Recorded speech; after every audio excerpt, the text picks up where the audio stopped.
Aujourd'hui, on va parler d'un manga qui parle d'art, mais pas que.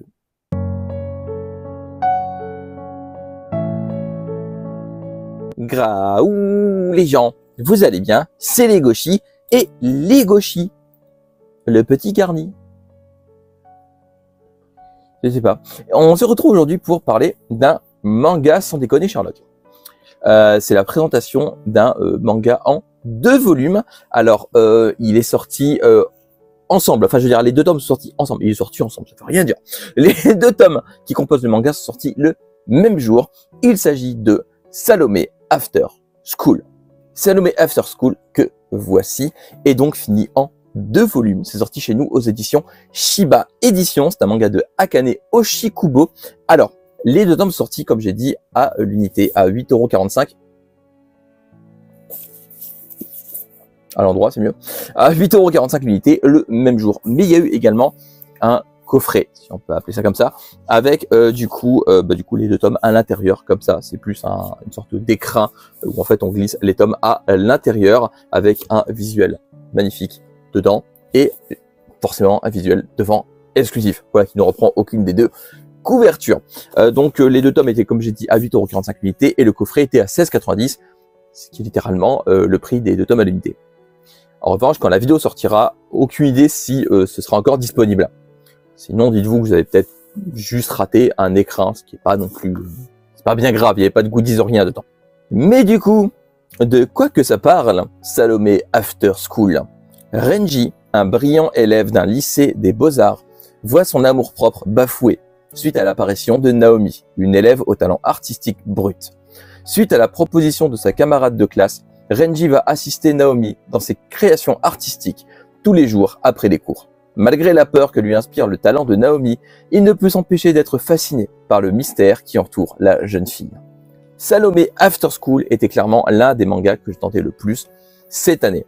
De 1, à cause de son aspect visuel. Clairement, quand tu vois des couvertures comme ça, là, ou encore comme ça, ou comme ça, on est d'accord qu'on peut être que intrigué. Je veux dire, les visuels étaient dingues et ça m'a clairement envie de m'y intéresser. Et puis le thème, l'art en général, j'aime beaucoup les mangas qui parlent d'art. Ils sont souvent très intéressants avec des thématiques très intéressantes et surtout une approche du domaine artistique qui est souvent très intéressant également. C'est clairement beaucoup de fois le mot intéressant, mais vous avez compris l'idée et de ce que je pense des mangas sur l'art en général. Du coup, autant vous dire que je l'attendais avec une énorme impatience et du coup, est-ce qu'il tient ses promesses? Eh ben, on va voir ça tout de suite. Tout de suite, avec un et à la fin, effectivement, tout de suite. Salomé After School est un manga qui parle d'art, vous l'aurez compris, en partie, tout du moins. C'est un sujet que je maîtrise vraiment pas. Je veux dire, j'ai pas fait de trucs artistiques plus que ça. J'ai jamais été très plongé dans cet univers. Cependant, c'est un sujet qui m'intéresse de plus en plus. Et là, clairement, on est en plein dedans. Je veux dire, des élèves en lycée Beaux-Arts, en termes d'immersion, c'est compliqué de faire mieux. La rencontre entre nos 2 protagonistes, à savoir Renji et Naomi, est l'élément déclencheur et le point central du récit. La relation entre les 2 est clairement autant important, si ce n'est plus, que le sujet de l'art en lui-même. Et en plus, ils ont un caractère très différent. Renji est un personnage avec un amour-propre, quoi. Il va être reconnu par ses camarades à tout prix. Pour lui, quand il fait de l'art, la reconnaissance de ses pairs, c'est extrêmement important. Limite, il fait de l'art en grande partie pour ça. Et du coup, forcément, à l'arrivée de Naomi, qui a un talent incroyable et qui du coup va attirer l'attention sur elle, il va pas avoir ça d'un très bon œil au début. Parce que oui, ça va mettre à mal son petit monde à lui, son petit cocon, sa petite bulle. Et il aime pas ça. Et leur première rencontre va être assez spéciale. Je vais pas vous en dire plus, parce que c'est littéralement le début du tome, donc vous aurez qu'à ouvrir le premier tome pour voir comment ça se déroule. Mais clairement, leur première rencontre, ouais, c'est très particulier. Et pourtant, cette rencontre très particulière va être très importante pour la suite. Parce que ça va, comme dit dans le synopsis, pousser Renji à aider Naomi sur ses projets artistiques qui sont tout aussi particuliers. C'est concrètement des projets qu'elle ne peut réaliser seule et du coup, elle a absolument besoin de l'aide de Renji. Et ces moments de projets artistiques ont une ambiance assez tendancieuse. Rassurez-vous, je vous arrête tout de suite, ça n'ira jamais très loin. D'ailleurs, ça n'ira jamais loin du tout. Voilà, c'est juste l'ambiance est assez... Clairement, entre les deux, tu sens qu'il y a des atomes crochus qui s'accrochent. Tu sens qu'il y a vraiment une tension entre les deux où en fait, c'est dur à décrire sans... je vous montrerai quelques pages, de toute façon, après. Et les pages un peu dans cette ambiance seront dedans. Quand je parlerai de l'esthétisme, clairement, il y a une ambiance que j'aime beaucoup. C'est d'ailleurs mes passages préférés. Les passages de création artistique après les cours entre Naomi et Renji sont clairement mes moments préférés. De un, parce que c'est ce qui fait avancer le récit. Tout simplement. C'est ce qui fait avancer la relation entre les personnages et la relation entre les personnages et l'art. Et aussi l'évolution des personnages en eux-mêmes. Clairement, autant vous dire que ces scènes-là, c'est les scènes les plus intéressantes de Salome After School. D'ailleurs, ces passages, comme je dis, permettent à Renji et Naomi de dévoiler leur fragilité, leur faiblesse, mais aussi leurs forces, qui vont être décuplées par la présence de l'autre. Je sais pas si c'est très compréhensible ce que je veux dire, mais je pense que vous avez quand même compris l'idée. Et en plus, Salome After School, ça parle d'art.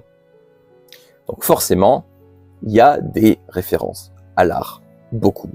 On apprend pas mal de choses sur les techniques, avec des moments avec des techniques un peu particulière, mais ça montre que l'art n'a aucune limite, ou presque.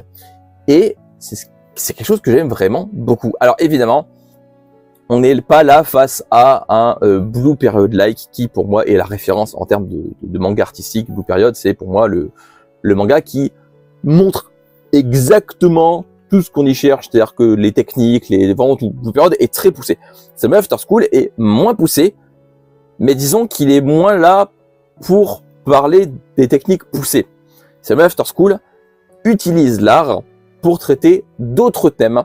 L'art ne s'efface pas derrière les thèmes qu'il aide à aborder, et c'est quelque chose que j'aime beaucoup. C'est vraiment un manga qui a trouvé un parfait équilibre, et c'est un équilibre qui est respecté tout au long des 2 volumes.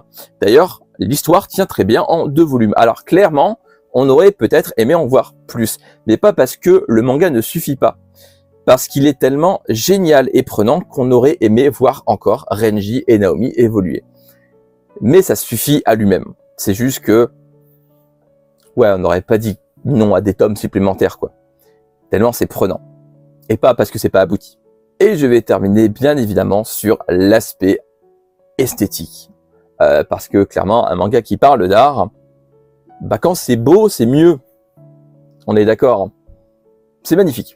J'ai pas d'autres mots, Salome After School, c'est absolument sublime. Je me suis pris une véritable claque, et pas que à cause des dessins en eux-mêmes, mais aussi de la mise en page. Il y a des pleines pages d'une beauté folle, notamment lors des fameux passages de création artistique, et il y a également des passages où le trait est différent, où en fait tu sens que le trait est là aussi pour montrer que la scène en question a un impact particulier. Et c'est ce que j'aime beaucoup, c'est que le dessin s'évolue en fonction du passage. Et clairement, c'est maîtrisé. Salome After School maîtrise ce qu'il montre et maîtrise ce qu'il dit. Clairement, en 2 volumes, Salome After School est une claque à tous les niveaux. Esthétiquement, c'est d'une beauté dingue. Et scénaristiquement, c'est très intéressant. Niveau de l'art, c'est extrêmement intéressant également. Salome After School, c'est un manga que j'ai apprécié lire du début à la fin. C'est un manga que vous ne pourrez que apprécier si vous aimez l'art, je pense, ou si c'est un sujet qui vous intéresse. Il y a des pages où vous serez obligé de rester bloqué devant pour observer, tellement c'est vraiment, vraiment accrocheur esthétiquement. Salome After School montre que en 2 volumes, on peut faire une histoire qui tient très bien. Il n'y a pas besoin d'avoir des tonnes et des tonnes de tomes pour parler d'un sujet particulier. Salome After School tient vraiment ses promesses en seulement 2 volumes. Donc clairement, si vous aimez l'art, si c'est un sujet qui vous intéresse, ou si vous cherchez tout simplement une histoire entre lycéens qui se découvrent, qui aident à se tirer vers le haut l'un et l'autre d'une manière ou d'une autre, c'est clairement un manga qui pourrait vous plaire. Je vous conseille grandement Salomé After School. Je le redis, c'est sorti chez Shiba Édition. C'est en 2 volumes à 8,45 € le tome. Il y avait ou il y a eu, je sais pas, en fonction de quand la vidéo sortira, je sais pas du tout, une édition avec les deux dedans dans un écrin, mais je sais pas si elle sera encore disponible à l'heure où cette vidéo sortira parce que c'était une édition limitée. Et quand on dit limitée, ça veut dire que c'est limité. C'est dans le nom. Du coup, je sais pas. Voilà. Donc n'hésitez pas à foncer lire Salomé After School parce qu'il mérite vraiment toute votre attention. Et voilà, c'est terminé pour la présentation de Salomé After School. J'espère que ça vous aura plu. N'hésitez pas à me dire en commentaire si c'est un manga qui vous intéresse, si c'est un manga qui est dans votre wishlist, ou si c'est un manga que vous avez déjà lu. Dites-moi en commentaire si vous l'avez déjà lu, si ce que vous en avez pensé. Et dites-moi la dernière fois que vous avez mangé un Kinder Surprise. Le chocolat, hein. Pas le jouet. Hein. Non, j'ai pas le jouet. Hein. En fait, c'est pas fait pour. Non.